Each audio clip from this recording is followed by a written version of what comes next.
Because every religion is a way to arrive at God. Sort of a comparison, an example would be they're sort of like different languages in order to arrive at God. Ma Dio è Dio per tutti. But God is God for all.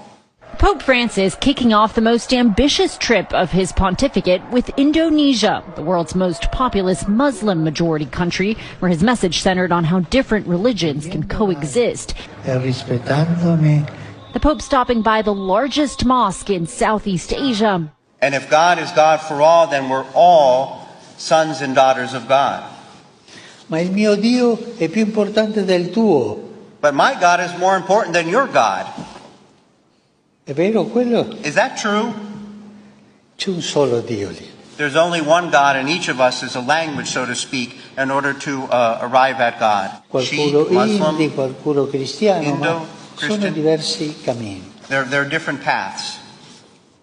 Understood? Visiting the Tunnel of Friendship, linking it to a nearby cathedral, and sharing this sweet moment with the country's Grand Imam, the two leaders practicing what they preach as they called for greater interfaith dialogue. In diverse regioni.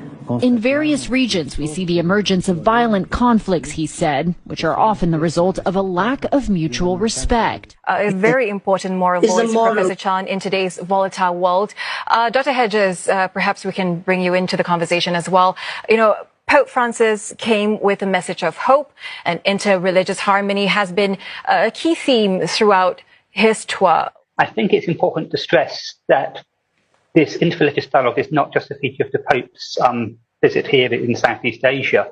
This has been a key part of his work as the Pope in his role as the leader of sort of all the world sort of Catholics. Ever since he's become the Pope, he's wanted to strengthen interreligious relations. And I think we can see in his first stop in Jakarta, where he meets with very important sort of imam there in the largest sort of mosque in the region. And of course, on his last day here in Singapore, he's engaging with youths from many different sort of communities, not just Catholics, at the Catholic Junior College.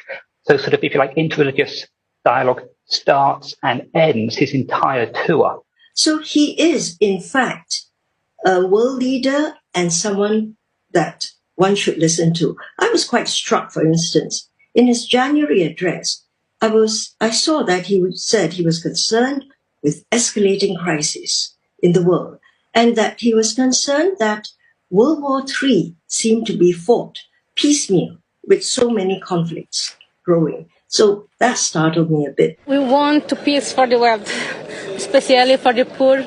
In Timor, the Pope facing pressure to address the clergy sex abuse scandal that has rocked the Catholic Church and calling on leaders to prevent every kind of child abuse, but stopping short of specifically referring to clergy abuse or issuing any apology. Last stop, Singapore, where Catholics are in the minority. The Pope circling back to that message of religious harmony, saying Singapore sets an example for the rest of the world. Everyone has the right to practice their religion. Everyone lives harmoniously here. A 12-day, 4-country, 2-continent journey that came amid concerns for his health. We want to show you some extraordinary pictures which came to us from the Vatican on what was, of course, an extraordinary day. Within hours of Pope Benedict announcing that he was to resign, take a look at this. Lightning struck St. Peter's Basilica. You can see it again now in slow motion.